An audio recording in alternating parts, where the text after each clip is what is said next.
नमस्कार. मालिकेचा आजचा भाग हा खूपच जबरदस्त असा होणार आहे. नैनाने जो गोंधळ घातलेला आहे, नैनाने जे ठरवलेलं आहे की तिला काही करून आता सर्वांच्या समोर पडायचं आहे, म्हणजे तिला ह्या खोट्या प्रेग्नन्सीचं आता जे नाटक आहे ते संपवायचं आहे. आणि त्यासाठी नैनाने ठरवलेलं असतं की आता मी जिन्यातून पडणार आणि मग माझं हे प्रेग्नन्सीचं नाटक संपणार. म्हणजे जिन्यातून पडलं की नैना परत सर्वांना सांगणार की माझं ॲबॉर्शन झालेलं आहे, पुन्हा ती डॉक्टरला मॅनेज करणार. ह्या सगळ्या गोष्टी तिच्या चाललेल्या असतात. तर इकडे अद्वैत कलाच्या पायाला मलम लावून देत असतो. तो म्हणत असतो की दे इकडे. कलाचा पाय मुरगळलेला असतो, कारण कलाने नैनाला सावरून नैनाचा प्लॅन फ्लॉप केलेला असतो आणि तेव्हा कलाच्या पायाला इजा झालेली असते. आणि मग तेवढ्यात संगीताचा व्हिडिओ कॉल येतो आणि कला कॉल उचलते आणि संगीताने पाहिलेलं असतं. संगीता म्हणते की मला सांग जावई बापू काय करतात तुझ्या पायाशी बसून, नक्की काय चाललंय, मला कळलं पाहिजे. तेव्हा कला तिकडे काहीच नाही बोलत. अद्वैत म्हणतो मलम लावून देतोय आणि संगीतानेही ते पाहिलेलं असतं. तर संगीता कलाला ओरडायला सुरुवात करते, तुला कळतंय का ते तेवढं इतकं तुझ्यासाठी करतात आणि तू काय करत असतेस प्रत्येक वेळेस, कसं बोलत असते त्यांच्याशी, कसं वागत असते, हे सगळं संगीता बोलत असते. तेव्हा कला म्हणते की म्हणजे काय म्हणायचं आहे तुला. तेव्हा कलाला संगीता सांगू लागते की देव माणूस आहे तो माणूस, म्हणून तुला भेटलेला आहे आणि तुझं काय चाललंय का प्रत्येक वेळेस नाटकं, आणि त्यांच्याशी जरा नीट वागत जा, काही झालं तरी घर सोडून जायचं करत जाऊ नको नाटकं, असं संगीता कलाला ओरडते. आणि इकडून अद्वैतला मात्र खूप आनंद झालेला असतो. त्यानंतर अद्वैत कलाला आता टोमणं मारू लागतो. तो म्हणतो की तुझ्या मैत्रिणीला जरा सल्ला दे, तिला म्हणावं स्वतःचं तोंड आहे ना आरशात बघ, कारण काहीही झालं तरी तिला म्हणावं की जे काय घडलेलं आहे ना, हे सगळं जे काय होत आहे ना, त्यामुळं विचार कर जरा आणि कळलं पाहिजे की नक्की कशामुळं कोणत्या गोष्टी घडत आहेत. हे सगळं जेव्हा बोललं जात असतं तेव्हा अद्वैत कलाला म्हणतो की आणखी तुझ्या मैत्रिणीला एक गोष्ट सांग, ती म्हणजे तिला म्हणावं की काहीही झालं तरी की तुझी जेवढी लायकी आहे ना तेवढंच तुला भेटतंय. आरशात तोंड बघ म्हणावं स्वतःचं एकदा, मग कळेल की आपल्याला जे आहे ना लायकीपेक्षा जास्त भेटलेलं, त्याची जाणीव होईल. आणि कलाला राग येतो, कलाला वाईट वाटतं.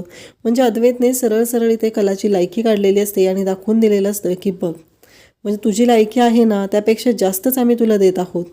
तेव्हा कलाला खूप वाईट वाटतं. कला काहीच बोलत नाही, कला शांत होते आणि अद्वैत मात्र हसत असतो. तर आजच्या भागाचा रिव्ह्यू आपण सुरुवात करूया. तर माझा थोडासा आवाज खराब आहे, त्याबद्दल मी तुमच्या सर्वांची माफी मागते. पण यामध्ये मी डिटेल व्हिडिओ दिलेला आहे, डिटेल रिव्ह्यू देण्याचा प्रयत्न केलेला आहे, त्यामुळं तुम्ही सर्वांनी तो व्हिडिओ शेवटपर्यंत पहा. चॅनलवरती नवीन असाल तर चॅनलला नक्की सबस्क्राईब करा. तर इकडे कला किचनमध्ये असते, नैना तिथं आलेली असते. नैनाचं असं म्हणणं असतं की कला मला काहीतरी चमचमीत खायचं आहे. तर कला म्हणते की तुला मी केळ वगैरे देऊ का खायला. तेव्हा नैना म्हणते की नाही, मला चमचमीत हवं आहे. नैना असं म्हटल्यानंतर कला म्हणते की ठीक आहे. आता कला नैनासाठी चमचमीत काय बनवणार, ती म्हणत असते बाहेर पाऊस वगैरे पडतोय, वातावरण तर बघ. आणि नैनाचं पोट पाहून इकडे लगेचच रजनी म्हणू लागते की मला नैना तुझ्या पोटामध्ये काहीतरी प्रॉब्लेम वाटतोय गं, म्हणजे माझं पोट सोहमच्या वेळेस जसं होतं तसं नाही आहे तुझं, मला त्याच्यामध्ये काहीतरी बदल वाटतोय.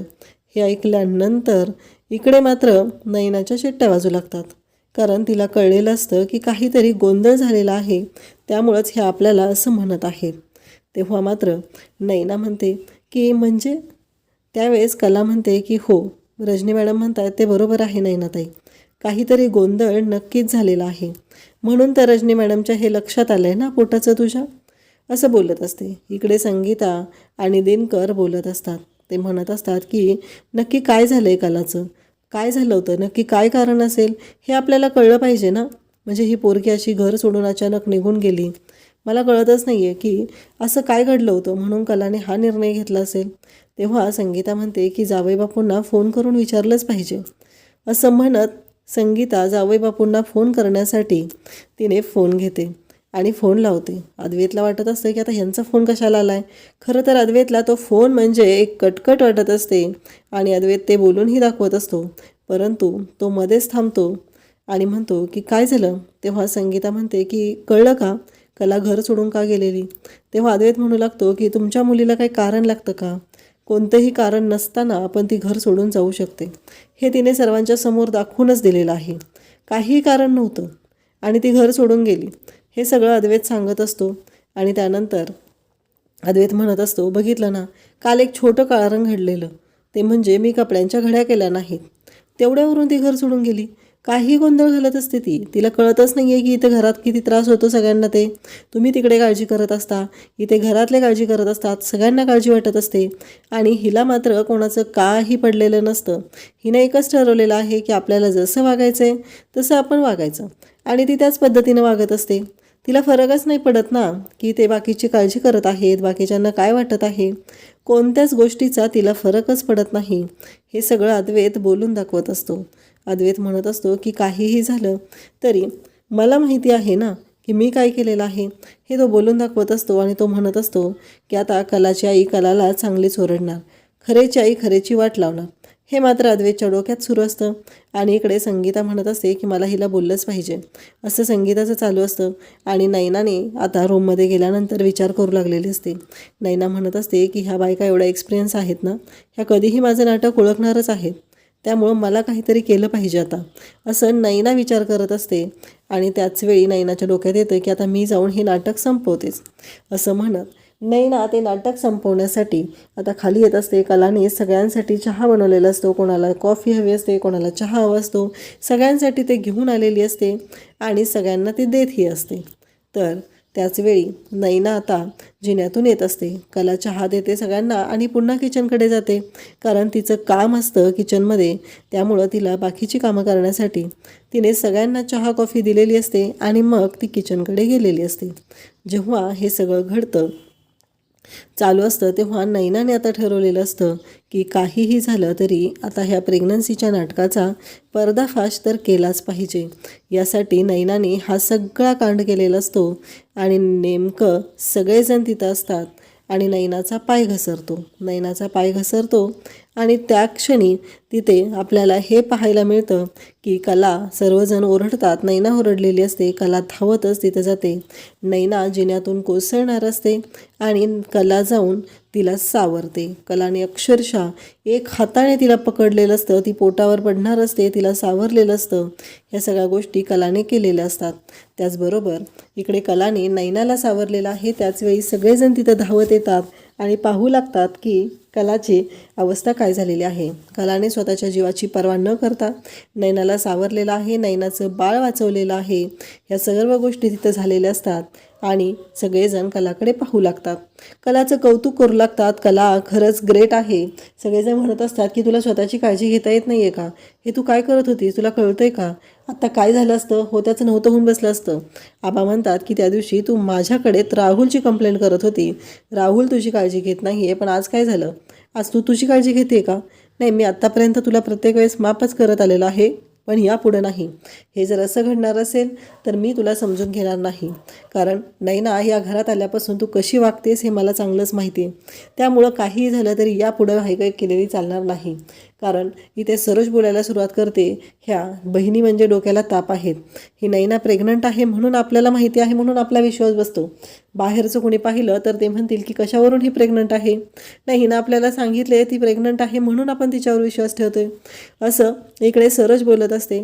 त्याचबरोबर रजनी म्हणू लागते की तुला कळतंय का काय झालं असतं आत्ता, कला धावत आली म्हणून हे सगळं थांबलेलं आहे, तुझ्या लक्षात येत नाही आहे नक्की काय झालं आहे नैना ते, अगं कोणत्या थराला पोचलं होतं हे सगळं.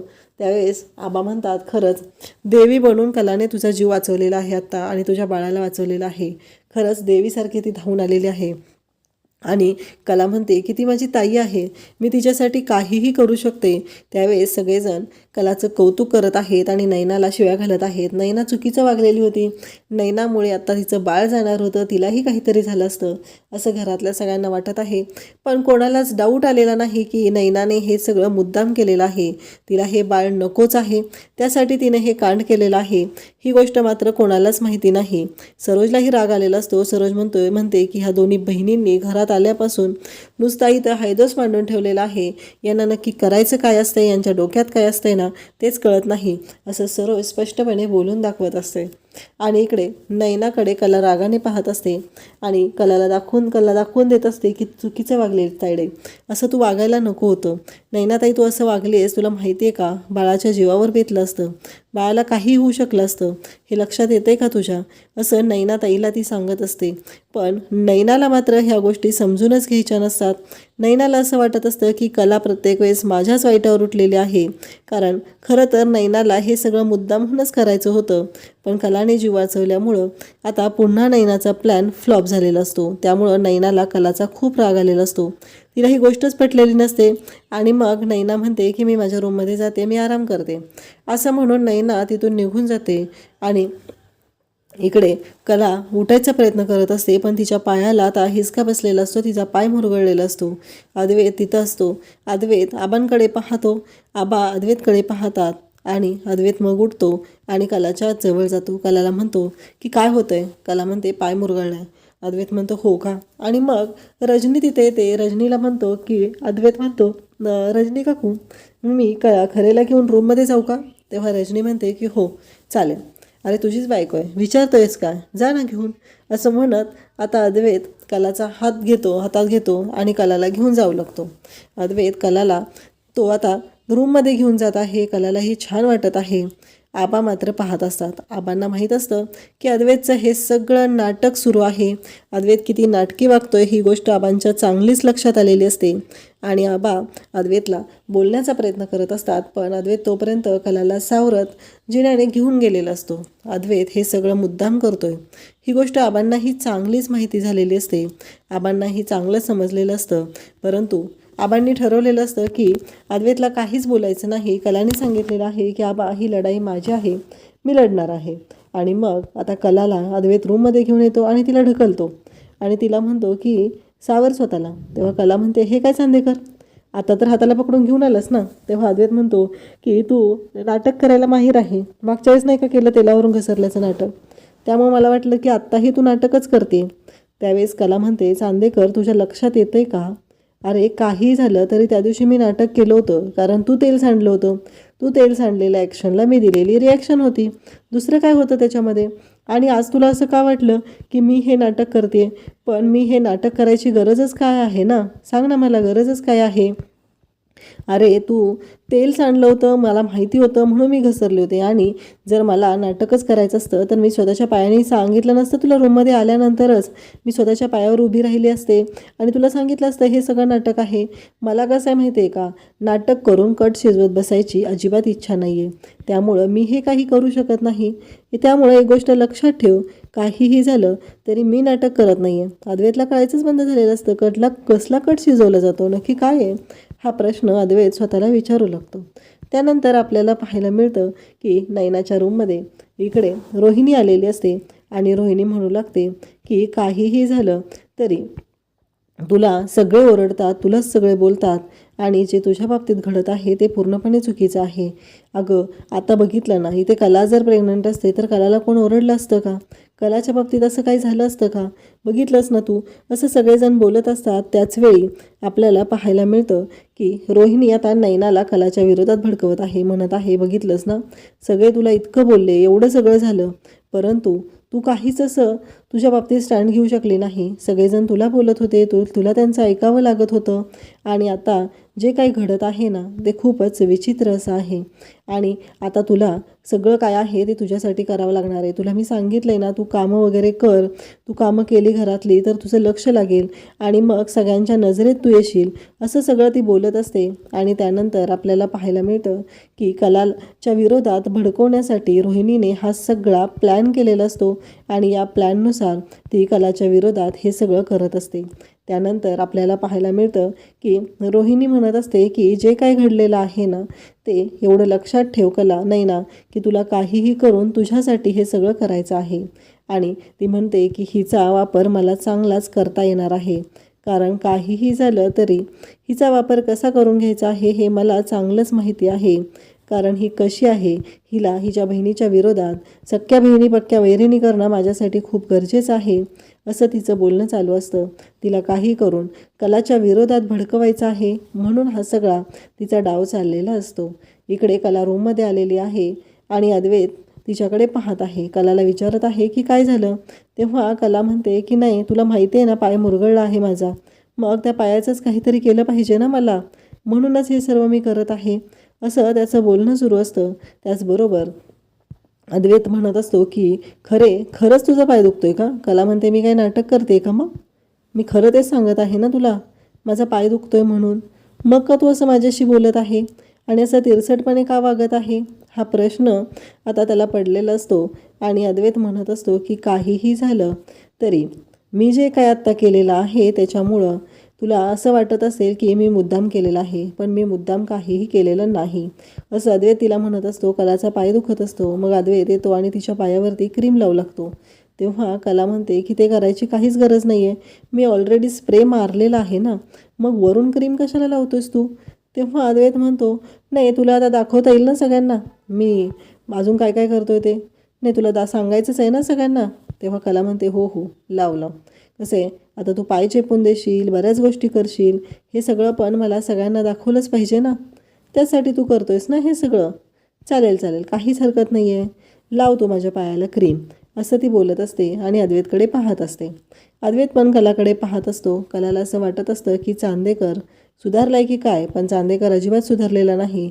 आणि अद्वैत पुन्हा कलाला विचारू लागतो की मला खरं सांग ना, की तुला काय म्हणायचं आहे, नक्की तुला काय वाटतंय? तुला असं वाटत होतं ना की मी सगळं हे मुद्दाम करत आहे, पण नाही, मी हे सगळं मनापासून करत आहे तुझ्यासाठी.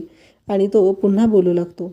त्यानंतर आपल्याला पाहायला मिळतं की अद्वैत कलाचा पाय चेपून देत असतो. कला म्हणत असते तू जे करतोयस ना आत्ता, पाय चेपून देणं वगैरे, त्यामुळं सगळ्यांनाच विश्वास बसेल रे, तू किती काळजी घेतोस माझी याबद्दलचा, असं अद्वैतला ती बोलत असते. तेव्हा अद्वैत म्हणतो हो का, मग हे पण सांगायला होईल ना तुला सगळ्यांना.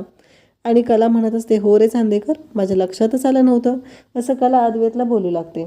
अद्वैत मात्र कलाला म्हणत असतो की काही झालं, हिच्याशी कसंही वागलो तरी हिची नाटकं काही संपणार नाहीत, ही प्रत्येक वेळेस मलाच अडचणीत आणण्याचा प्रयत्न करणार, हे अद्वैतच्या लक्षात आलेलं असतं. अद्वैत कलाला म्हणत असतो की आता तुला सगळ्यांना सांगता येईल. कला मात्र शांतपणे अद्वैतच्या सगळ्या गोष्टी ऐकून घेत असते आणि अद्वैतला म्हणू लागते की काहीही झालं तरी चांदेकर, तुला माहिती आहे मी काय केलेलं आहे ते, आणि माझ्या पायाला काय झालेलं आहे, तरीही तू असंच बोलत आहे. गरज नसताना तू आता वरून क्रीम लावून देत आहे. आणि तेवढ्यात कलाच्या फोनवरती आईचा फोन येतो आणि आई तिला म्हणू लागते की कला, मी आत्ता काय पाहिलं ते सांग. काय पाहिलं आहे मी आत्ता? म्हणजे जावई बापू तुझ्या पायाला काय करतायत? मलम लावतायत का? पाय दाबून देत आहेत का तुझा? तेव्हा अद्वैतनं जो प्लॅन केलेला असतो तो बरोबर यशस्वी झालेला असतो. आणि व्हिडिओ कॉलवरती संगीताने पाहिलेलं असतं की अद्वैत कलाच्या पायाला क्रीम लावून देत आहे. आणि आता संगीताला वाटू लागतं की यांचं नातं तर नीट आहे, म्हणून ती कलाला ओरडत असते. आणि इकडे अद्वैत मात्र कलाला म्हणत असतो की तुला वाटत असेल तू कसंही वागलीस तरी मी तुला समजून घ्यायचं आहे, पण नाही का मी घेऊ? आणि तुझ्या मैत्रिणीला सांग की आपली जेवढी लायकी असते ना तेवढंच आपल्याला भेटतं. काहीही झालं तरी आपल्या लायकीपेक्षा जास्त आपल्याला कधीच काही भेटत नाही, ही गोष्ट तुझ्या मैत्रिणीला वारंवार सांग. आणि तिला म्हणावं स्वतः आरशात बघ एकदा, मग कळेल की आपल्या लायकीपेक्षा तर जास्त आपल्याला भेटलेलं नाही ना. हे सगळं तो बोलत असतो. आणि संगीता मात्र इकडे व्हिडिओ कॉलवरती असते. संगीता व्हिडिओ कॉलवरती कला आणि अद्वैतला पाहत असते. कला आणि अद्वैतला जेव्हा ती म्हणते की हे काय आहे, कारण जावई बापूंनी तुझ्या एवढी काळजी घेतलेली आहे आणि तू जावई बापूंशी प्रत्येक वेळेस असं का वागते, हा प्रश्न संगीताने आता कलाला केलेला असतो. आता कला अद्वैतला कसं सणसणीत उत्तर देणार हे आपल्याला पुढे पाहायला मिळणार आहे. अशाच अपडेटसाठी चॅनलला सबस्क्राईब करा. थँक्यू.